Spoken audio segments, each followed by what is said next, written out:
Hello दोस्तों, स्वागत है आप सभी का आपके अपने YouTube चैनल वेब स्टडी पर।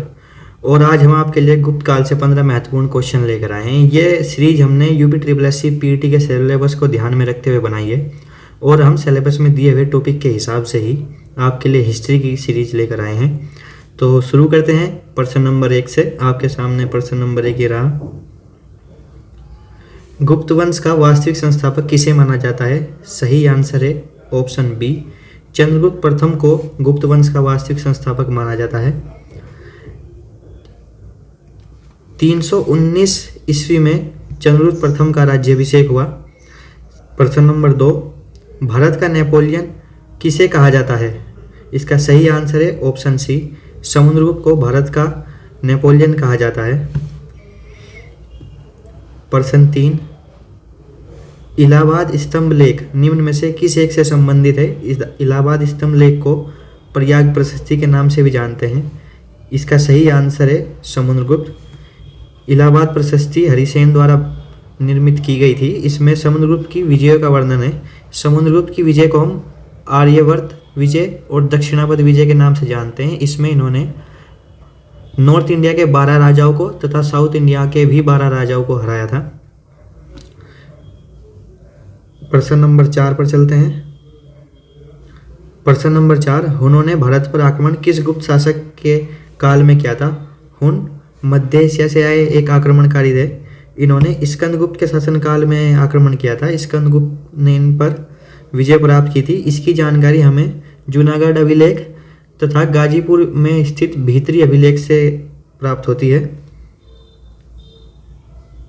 प्रश्न 5, शक विजेता किसे माना जाता है? इसका सही आंसर है ऑप्शन बी, चंद्रगुप्त द्वितीय को शक विजेता माना जाता है।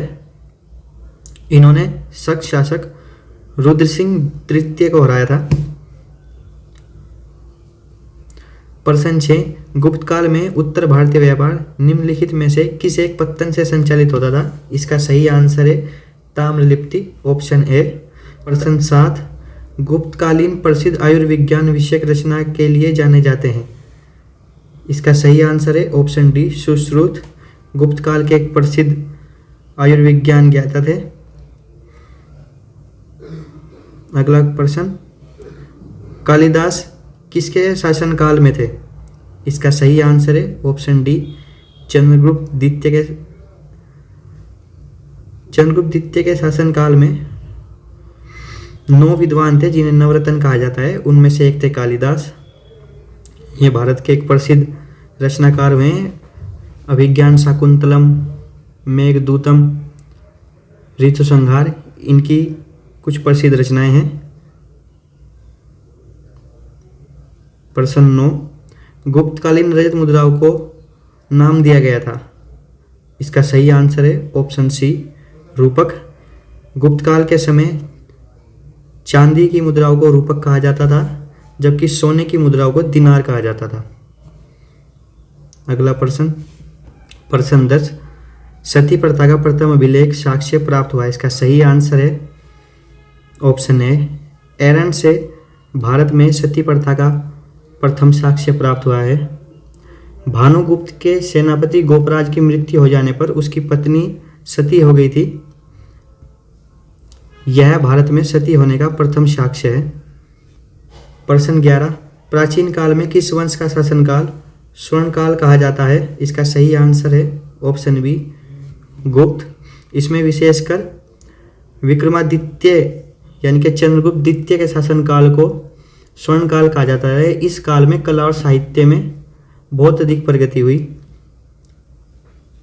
प्रश्न 12,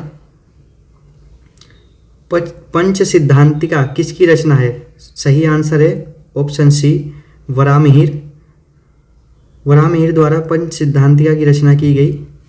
यहाँ आर्यभट्ट के बारे में भी कुछ फैक्ट जान लेते हैं। आर्यभट्ट का जन्म 499 ईस्वी में पटना में हुआ था। ये भारत के सर्वाधिक प्रसिद्ध गणितज्ञ और ज्योतिष शास्त्री हुए हैं। इन्होंने ही सर्वप्रथम ज्योतिष विज्ञान को गणित से अलग किया था। पाई का मान, दशमलव प्रणाली, ग्रहण सिद्धांत आदि इनकी कुछ प्रसिद्ध ख्यातियाँ हैं। प्रश्न 13 पर चलते हैं। गुप्तकालीन प्रसिद्ध मंदिर भीतरगांव का मंदिर कहाँ स्थित है? तो यह यूपी के कानपुर में स्थित है। गुप्तकालीन मंदिरों की शैली नागर शैली। वहीं साउथ इंडिया के जो मंदिर हैं उनकी शैली को हम द्रविड़ शैली कहते हैं।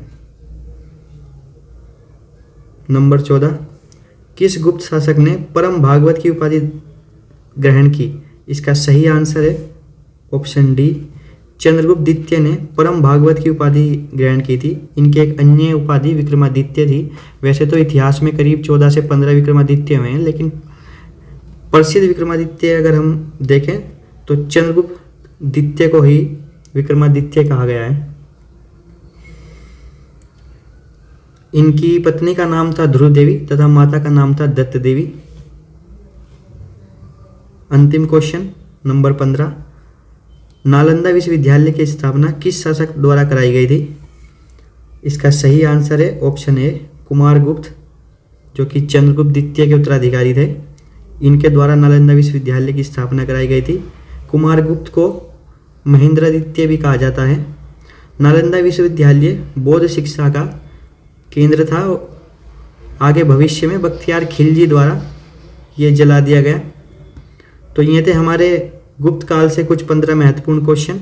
अगर आपको हमारी वीडियो अच्छी लगी है तो इसे लाइक करें, शेयर करें, कमेंट करें, और अगर पहली बार चैनल पर आए हैं तो चैनल को सब्सक्राइब करें। मिलते हैं एक नई वीडियो में, तब तक के लिए धन्यवाद।